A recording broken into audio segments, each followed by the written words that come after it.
ये देखो, हम इस समय हैं भांडीर वन के निकट बंसीवट में। महाराष्ट्र जहाँ भगवान श्री कृष्ण और श्री रामा राधा रानी के भाई कृष्ण के सखा श्री रामा महाराज करते थे, गाय चराते थे। अच्छा। हाँ, तो यहाँ श्याम तलैया भी है। जब गाय चराते थे तो गाय एक दिन पानी के लिए भी प्यासी थी गाय, तो यहाँ बांसुरी से भगवान ने कुआं खोदा। अच्छा। हाँ, वो जगह भी है। ये तो यहाँ भगवान रास रचाते थे। आज भी बंसी मृदंग ढोलक की आवाज आती है। अच्छा। हाँ, अगर इसका प्रैक्टिकल करना है तो किसी बट वृक्ष से कान लगाओ, किसी बट वृक्ष से लगाओ मंदिर में, या फिर किसी वृक्ष से बंसी बट के अंदर लगाओ। अच्छा। तो बंसी मृदंग ढोलक ठाकुर जी की कृपा, कोई न कोई तो आवाज आएगी किसी भी समय। किसी भी समय। अरे ये कुटिया भी देखो बाढ़ से गिर चुकी है, पानी से। अच्छा। अब ये संत तो जमुना जी गए स्नान करने, पर ये बाढ़ से प्रभावित है ये क्या? ये सब बाढ़ से गिर चुकी है। बाढ़ से खराब हो गई बिल्कुल। मतलब अभी जो बाढ़ आई थी। हाँ, अभी बाढ़ आई थी तो इसमें ये तुलसी मैया का ये थामरा है, ये हाँ। थामरा पूरा डूब गया था। अच्छा, इतना पानी था। हाँ, इस जगह पे हम खड़े हैं, इस जगह पे आने की हर एक आदमी की हिम्मत नहीं थी। ओहो। और आओ, और मैं दिखाता हूँ तुम्हारे को। बढ़िया बढ़िया ठाकुर जी की कृपा। Okay okay.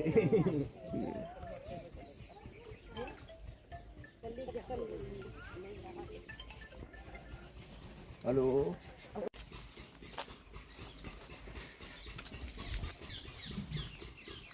ये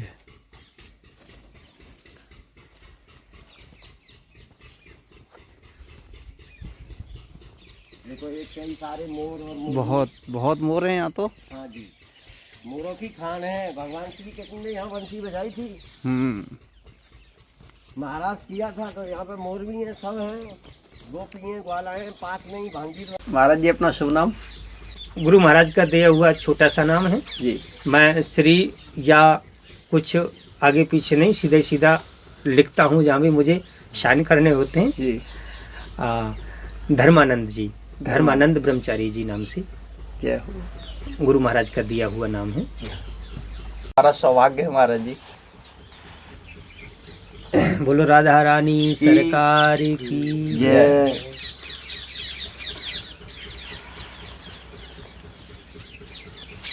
तो कहते हैं कि लोग यहाँ पर भारत के कोने कोने से, अलग अलग कंट्री से यहाँ आते हैं।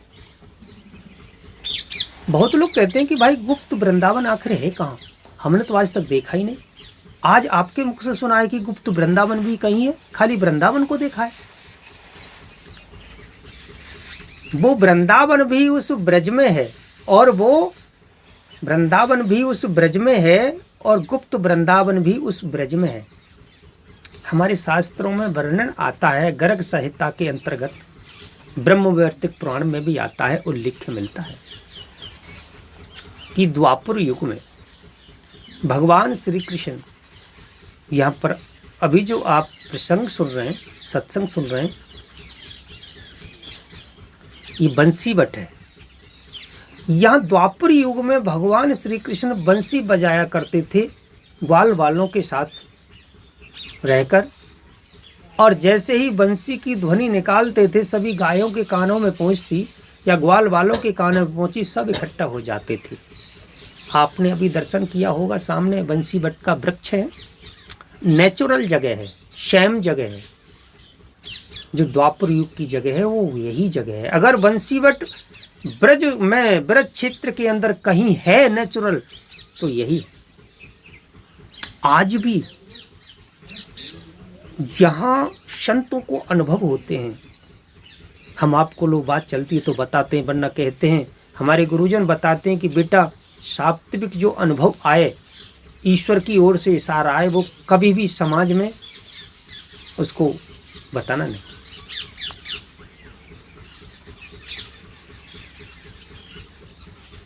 यहाँ भगवान योगीराज श्री कृष्ण आज भी बंसी बजाते हैं, रोजाना रास किया करते थे।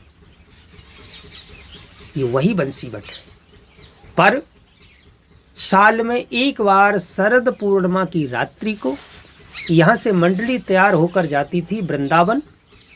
वृंदावन में जो आपने नाम सुना होगा निधिवन, महारास भगवान योगीराज श्री कृष्ण ने वहां किया था, पर रास विशेषकर इधर में करते थे। बगल में आपने देखा होगा कि भांडीर वन नाम से जाना जाता है। यहाँ द्वापर युग में साक्षात ब्रह्मलोक से ब्रह्मा जी विवाह पढ़ने के लिए आए थे। घराती और बराती दोनों पक्ष के इधर में बाल वाल गोपियां सब इकट्ठी हुई। अब वहां पर कहते हैं कि उस समय कोई कढ़ाई नहीं चली थी, कोई भोजन की व्यवस्था नहीं थी। जिस क्षेत्र में आप बैठे हैं, श्री दामा भगवान श्री कृष्ण अपनी लीलाओं में कहते थे कि भाई श्री दामा, आज कौन सी गोपी के घर में चोरी करनी है। श्री दामा उनका वजीर था, उनका सलाहगिरी था, अंग रक्षक थी श्री दामा।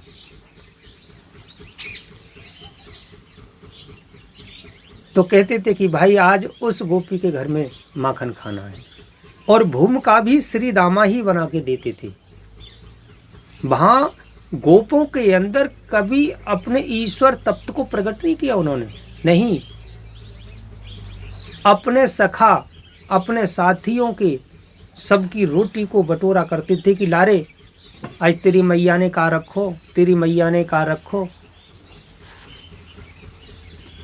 जिसका मन करता बोले आज तो बढ़िया है, जल्दी जल्दी खा रहा है तू, बोले मुंह फैला के आए तेरे मुंह में, कहा ना भैया कुछ ना, कहना कुछ है। मुंह का निकाला हुआ निवाला साक्षात वो ब्रह्म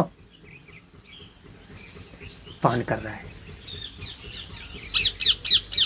वो गोप जो थे, जो गोपियां थीं, वो साधारण गोपियां और गोप नहीं थे, तो प्रभु ही थे। तो यहाँ पर आपने देखा होगा कि ब्रह्मलोक से आकर ब्रह्मा जी ने विवाह कराया भांडीर वन में, जो आज भी दूर दराज से भारत के कोने कोने से लोग दर्शन करने के लिए आते हैं। वहीं पर बगल में एक कुआं है, जिस समय दूल्हा दुल्हन ने और सभी गोपियों ने जो आए हुए थे स्नान किया, जलपान किया। साल में एक बार सोमवती अमावस्या की लगभग उस कुएं का जल मीठा हो जाता है, अभी खारी मिलेगा आपको। श्रद्धालु आते हैं दूर दूर से, सबसे सर्वप्रथम उसका आचमन करेंगे, उसके बाद विवाह स्थली का दर्शन करते हैं। तो उस समय कढ़ाइयाँ नहीं चली थी, गोपियों के घर में ग्वाल वाल गए थे, थोड़ा थोड़ा टुकड़ा लेकर सबके घर सुलाए थे और खूब ढेर सारा इकट्ठा कर लिया। उसके बाद जब खाने पीने का टाइम आया, सबको वही खिलाया। तो आज भी हमारे ब्रज के अंदर टुकड़ा की बहुत बड़ी महिमा है। आप कभी दूर से बॉम्बे, कोलकाता, महाराष्ट्र, कर्नाटक, ऊना, उड़ीसा जो लोग जानते हैं, वो आज भी हमारे ब्रजवासियों से, जो ब्रज में संत रह रहे हैं, उनसे अपने मुख से मांग कर बाबा एक टुकड़ा दे।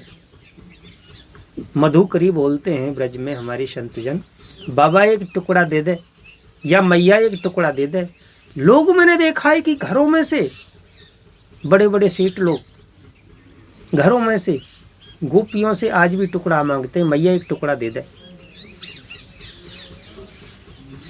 और उसको पान करके वो बड़ा आनंदित होते हैं, क्योंकि गोपियों के अंदर उस टुकड़े में भी कृष्ण हैं। गोपियां कभी कृष्ण से अलग रहना नहीं चाहती थी।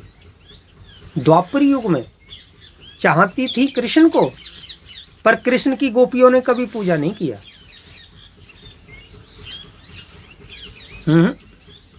पर किसकी करती थी? चाहती थी कृष्ण को और पूजा करती थी माँ कात्यायनी की। और माँ कात्यायनी से कहती थी कि हे माँ कात्यायनी, अगर आप हमारी सेवा से, पूजा से, अर्चना से प्रसन्न हैं तो हमें उस बंसी वाले कृष्ण से मिला दे। प्रणाम करती थी साक्षात लेटकर, खूब अर्चना करती थी, माँ का जयकारा लगाती थी। और जब साष्टांग प्रणाम करके माँ से कहती कि माँ अगर तू कुछ दे सकती है और हमारी भक्ति निष्काम है केवल कामना है तो एक ही है और वही सदा जीवन रहेगी जब तक हमारा जीवन रहे। तो माँ कात्यायनी की श्री विग्रह में अपने कन्हैया को देखती थी गोपियाँ और कहती थी कि माँ जो तेरे अंदर दिख रहा है हमें, बस इसी को हमें ले दे। भगवान की ऐसी ऐसी लीलाएं रही हैं। और क्योंकि ये वही गोलोक धाम है यहाँ पर बताया कि उद्रम मूलम मधा शाखम अस्वस्थम प्राहुरभ्यम छंदांसी यस्य पर्णानि यस्तम वेद स वेदविद।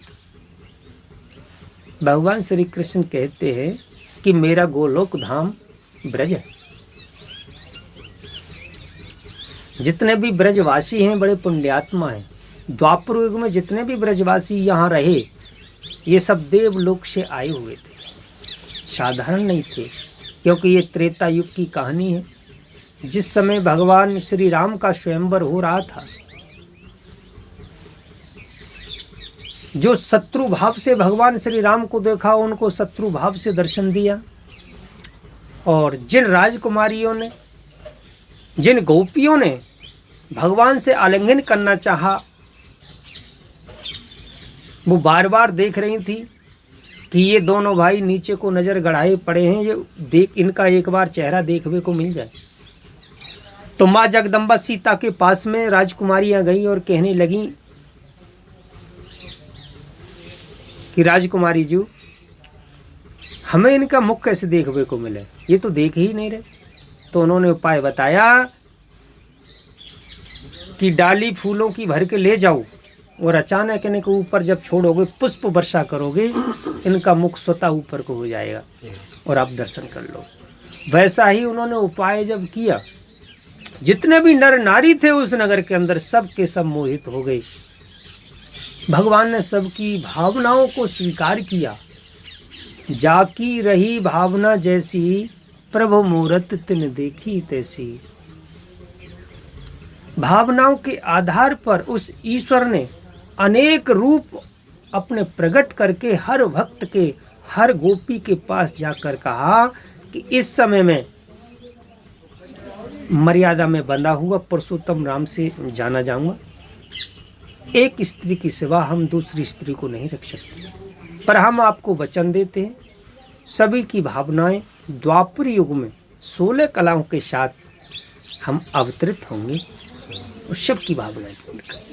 तो वही गोपियां थीं ब्रज के अंदर, और उन्हीं गोपियों का, द्वापर युग से उन्हीं गोपियों का और गोपों का अंश आज तक चला आ रहा है। जो आप देख रहे हैं ब्रजवासी को, वही अंश है। ऐसा नहीं है कि वो सब चले गए यहाँ से फिर दोबारा, नहीं, वही अंश है। इसलिए ब्रज भूमि जो हमारी है बड़ी श्रेष्ठ है। यहाँ पर मैंने 2 वर्णन बताया जगहों का। बराबर में आपने जाएंगे मठ से बगल में माँ यमुना के किनारे देखेंगे तो बेलवन नाम से एक जगह है। यहाँ पर द्वापर युग में भगवान विष्णु से बार बार कहने पर नहीं आए तो स्वतः अकेली चली आई रुष्ट होकर श्री माँ भगवती लक्ष्मी जी। आई तो वृंदावन में घूमने के लिए। आज भी वही परंपरा है कि बड़े बड़े टूरिस्ट बहुत बहुत दूर से श्रद्धालु आते हैं और एक बार आने के बाद दोबारा मकान और वास करने का मन यहाँ का बना जाते और रह रहे हैं। ऐसी माँ भगवती जी जब आई थी इधर घूमने के लिए, आनंद लेने के लिए, वो इतनी आनंद में मगन हो गई, ज्ञान भक्ति और वैराग्य ने उनको ऐसे जकड़ लिया कि आज तक उनको नहीं जाने दिया यहाँ से। आज भी बैठी हुई है।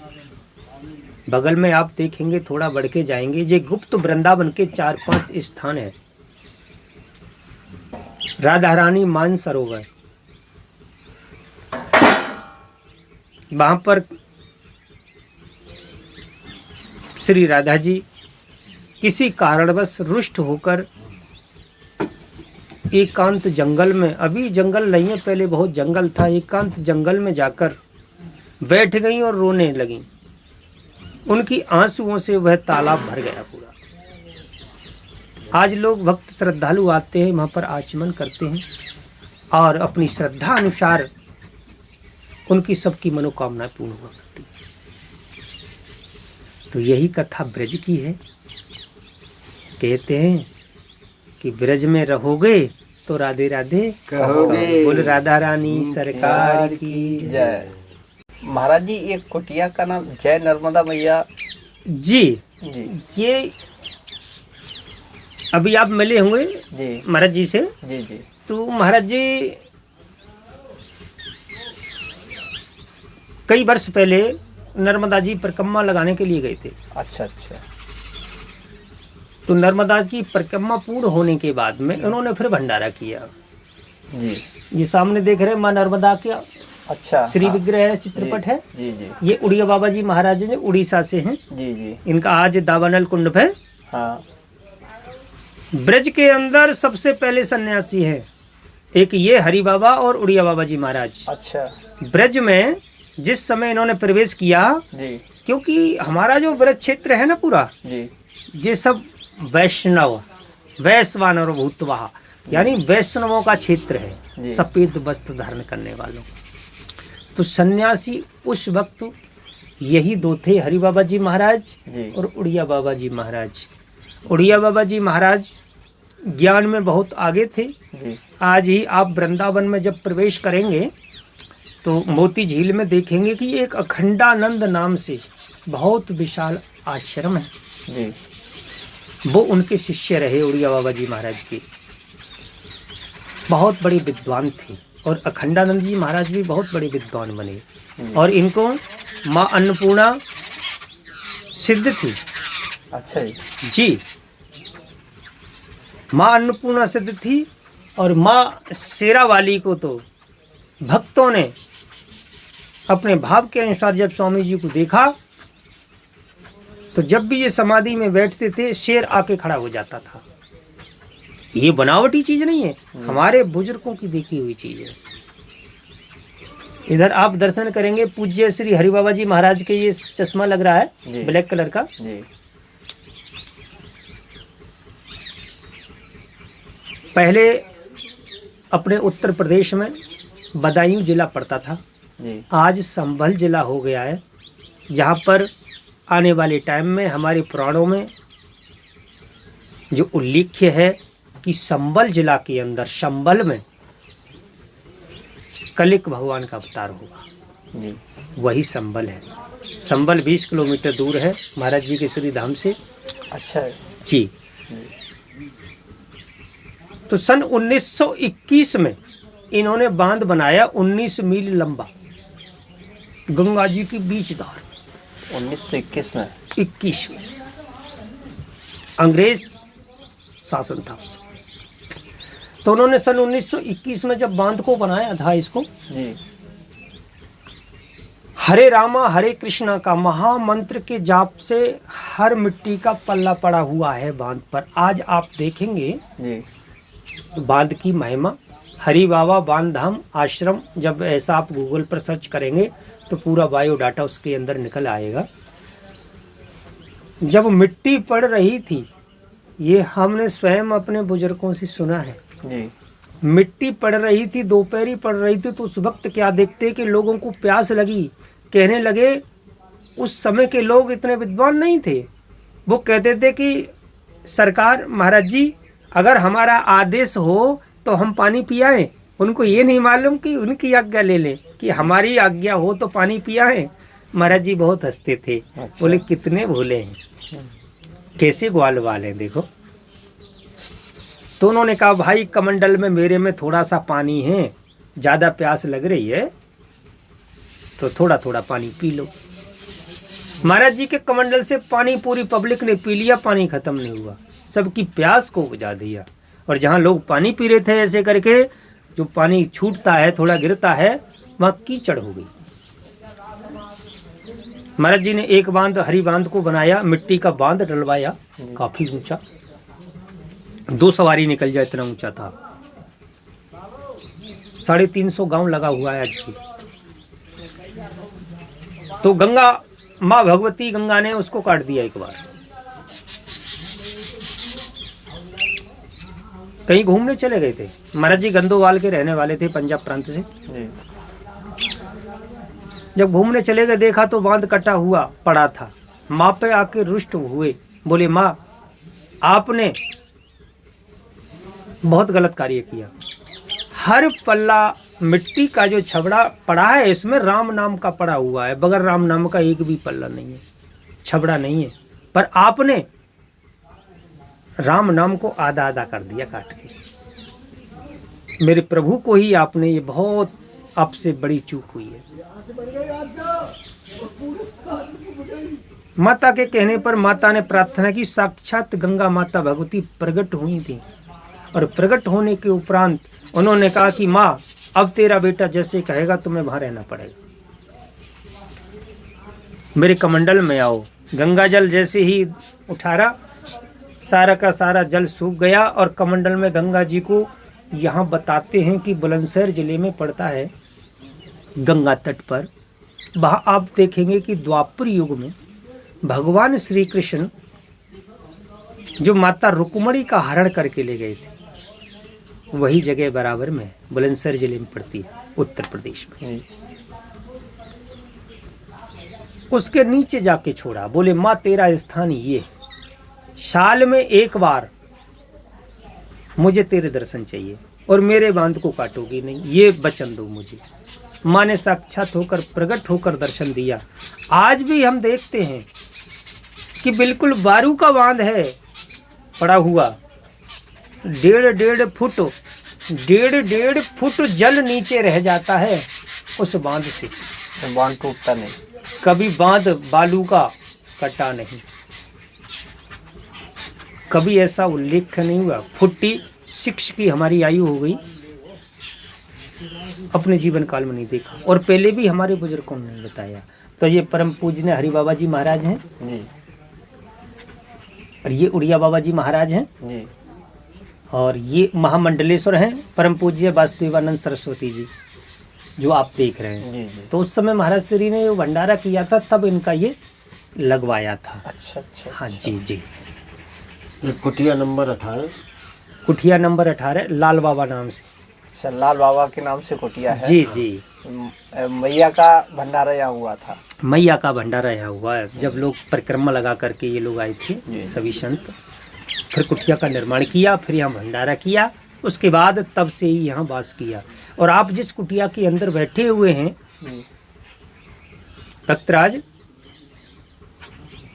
आपको देखने में साधारण मनुष्य लगेंगे महात्मा, जो आपने अभी दर्शन किया।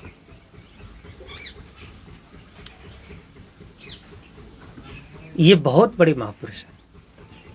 महापुरुष कभी अपनी पहचान बताते नहीं, महापुरुष हमेशा अपनी पहचान को छिपाया करते हैं।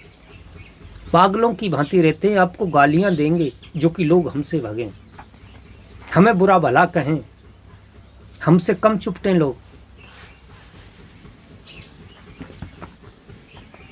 क्योंकि अपने जीवन काल में महाराज श्री ने 15-20 साल हो गए इधर इनको, यहाँ भी बंसीबट में नहीं रहते तो छारी गांव है, आपने देखा है, इसमें स्कूल में रहते थे, वहाँ मंदिर है। तो वहां से भी गंगा जी को 10 किलो आटा रोज यमुना जी में छोड़ना प्रतिदिन भिक्षा करके। अच्छा जी। द्वितीय 10 + 15 किलो अनाज। भगवान श्री कृष्ण के मयूर बहुत प्यारा था। भगवान श्री कृष्ण के 1000-2000 मोर आप सुबह मॉर्निंग में देखेंगे तो आपको जिस कुटिया पे जाएंगे वहीं 50-40 मोर मिलेगा। जी। अपना दाना चुगता हुआ।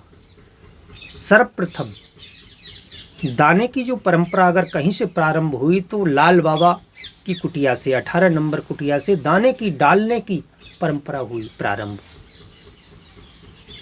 महाराज श्री के पास में पैसे नहीं थे, पैसे खत्म हो जाते हैं। इन्होंने प्रतिज्ञा की थी कि मैं अपने जीवन में जब तक बंसीवट धाम में रहूंगा, ये श्री दामा का क्षेत्र है, ये भगवान श्री कृष्ण का नहीं, ये श्री दामा का है। जैसे हिमालय भगवान विष्णु नारायण जब तपस्या करने के लिए उनका मन हुआ तो बाबा भोलेनाथ से आज्ञा ली थी कि भोलेनाथ, हम आपके क्षेत्र में हिमालय में कुछ दिन तपस्या करनी चाहते हैं। बोले प्रभु आपका ही तो है, जहाँ इच्छा करे वहाँ तपस्या करो। तो ये जो क्षेत्र है बंसीवट धाम, ये श्री दामा की एरिया है। 15 + 20 बीघे आज भी गवर्नमेंट ने श्री दामा के नाम से, श्री दामा के नाम से,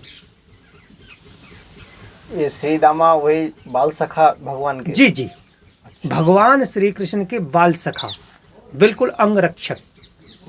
जो मैंने आपको पहले बताया था कि श्री दामा से ही सलाह करते थे कि किस गोपी के घर में आज चोरी करनी है, श्री दामा बता।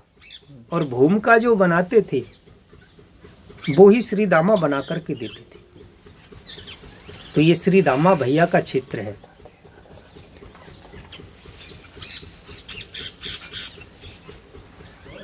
जैसे महाराज जी यहाँ भांडीर वन में बताते हैं कि क्यों? वाह, आपने बहुत अच्छा प्रसंग किया। जी।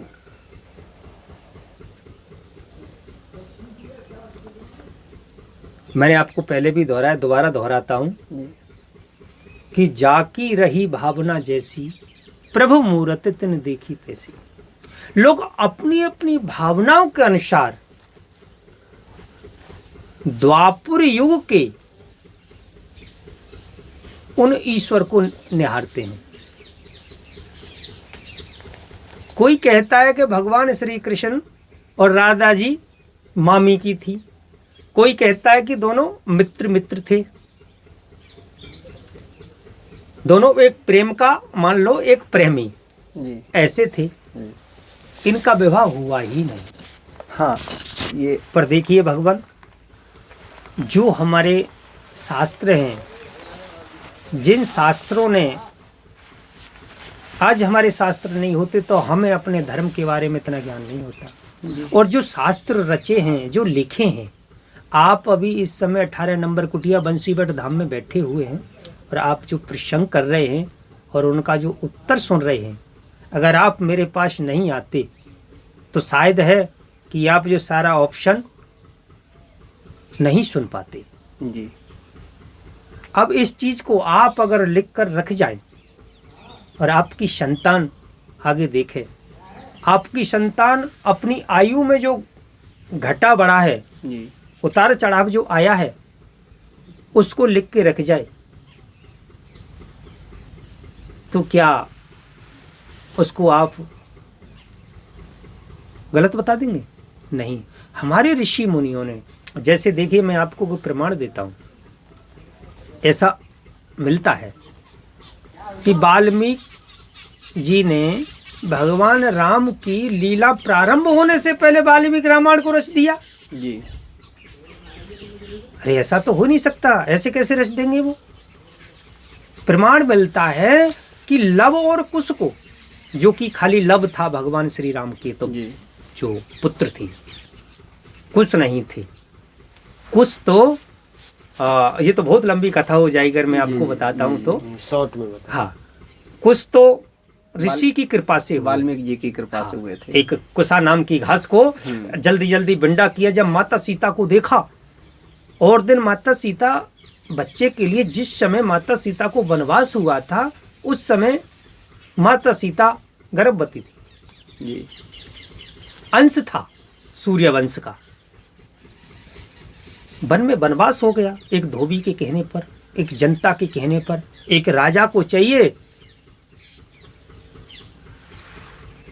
कि जनता की बात को स्वीकार करते हुए, जनता को कंट्रोल करते हुए उसका ठीक से समाधान करे। फिर भी सब जानते हुए प्रभु श्री राम ने कुछ नहीं कहा, मौन रहे और वनवास में भेज दिया उनको। वाल्मीकि कुटी पर जाके वो पहुंची, वहां रही। टाइम होने पर एक पुत्र को जन्म दिया। तो वाल्मीकि जी महाराज अपना भजन संध्या में लगे रहते थे, शास्त्रों का अध्ययन में लगे रहते थे, कुछ लिखते थे, मोरपंखी से लिखते थे पहले। और दिन साथ में नहीं ले जाती थी, वहीं कुटिया पे छोड़ देती थी। पर उस दिन वो लब ज्यादा ही कुछ रो रहा था, या ज्यादा याद आई, या ऐसी भावनाएं जागृत हुई कि बेटे को उठा के अपने वक्ष स्थल से लेकर पानी भर ला। उस दिन साथ में ले गई। जब वाल्मीकि जी महाराज ने देखा कि ओहो यहाँ तो ये तो मुझे कहते हैं कि काजल से काला क्या है इस संसार में, तो काजल से काला है भगवान कलंक। ये तो बहुत बुरा कलंक लगने की जा रहा है। तो उन्होंने देखा, जल्दी जल्दी जल्दी जल्दी एक कुसा की घास को इकट्ठा किया और अपने तेज के द्वारा, अपने तप के द्वारा जैसे ही जल को मारा, वहाँ एक स्वयं वही सकल सूरत का पुत्र तैयार हो गया कि सीता को ये ना लगे कि मेरे बच्चे को कोई जानवर उठा ले गया। उस उद्देश्य से उन्होंने उसको प्रकट किया। जब माँ सीता के बगल में पुत्र को देखा अपने को, बोले कि इनका तो पुत्र इनके साथ है, जैसे ही उसे खराब करने, नष्ट करने के लिए दौड़े, उन्होंने वहीं से गड़ा को छोड़ दिया। कहा कि प्रभु मैं इसको भी पाल लूंगी और इसको भी पाल लूंगी, आप इसे नष्ट ना करें। तो भगवान कहने की बात है, हम आपको बताते हैं कि लोग अपनी अपनी भावनाओं के अनुसार भगवान कृष्ण की लीलाओं को देखते हैं। एक जगह भागवत में प्रसंग आता है, उसी प्रसंग के अंदर पूरा सार निकल आता है।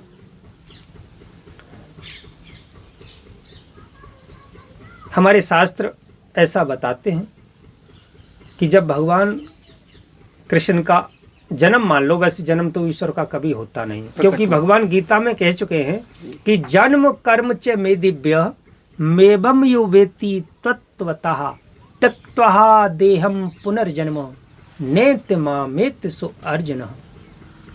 मेरा कर्म भी दिव्य है और जन्म भी दिव्य है।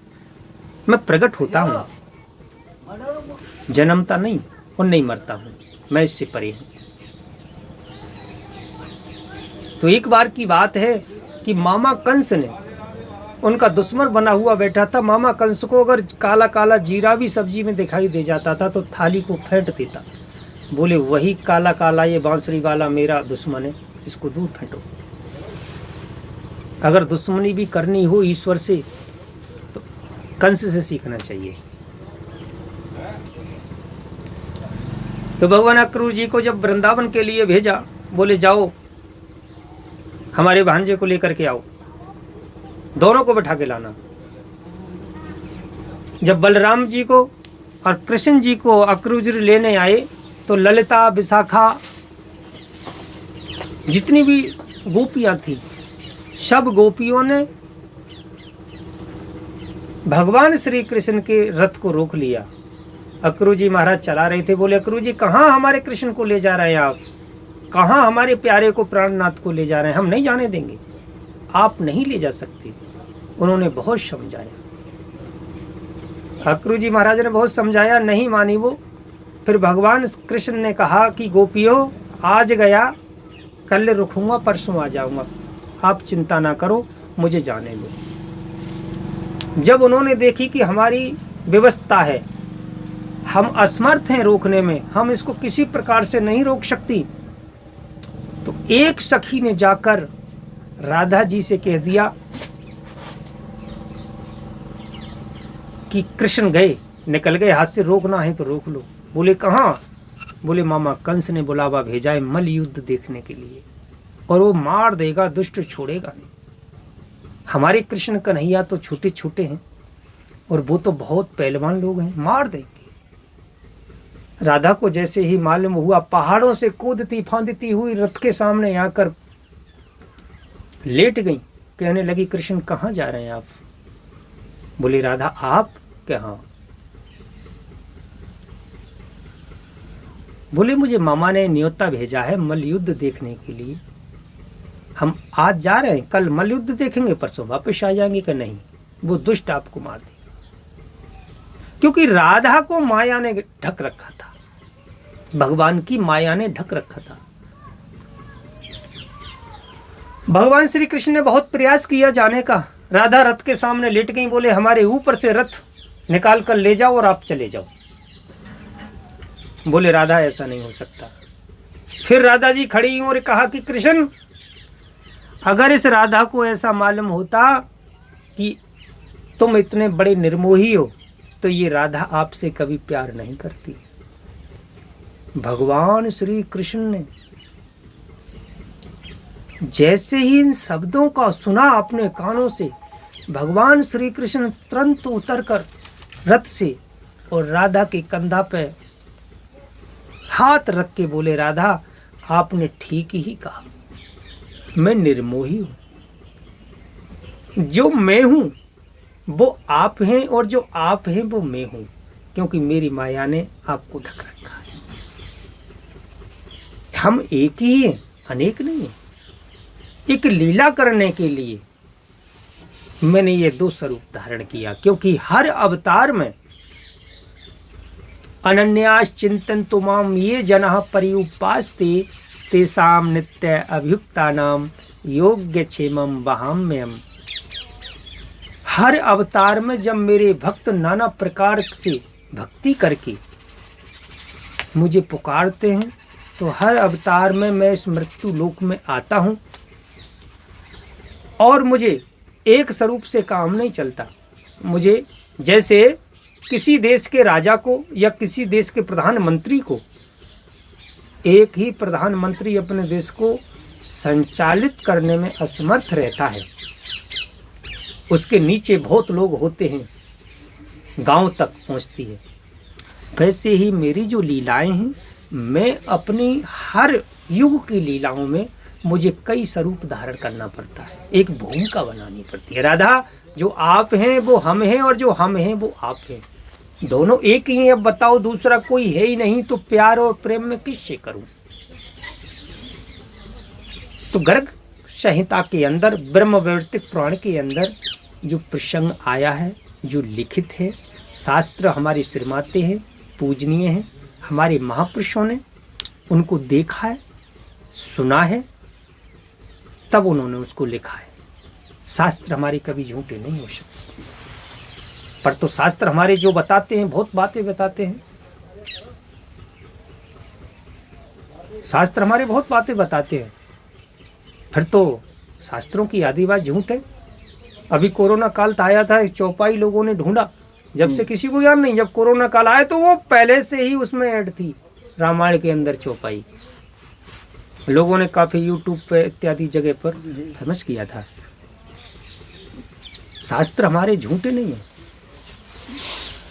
हमारे महापुरुषों के अनुभव से उन्होंने लिखा है। बोले राधा रानी सरकार की जय, बंसी बट धाम की जय, वृंदावन बिहारी लाल की जय हो।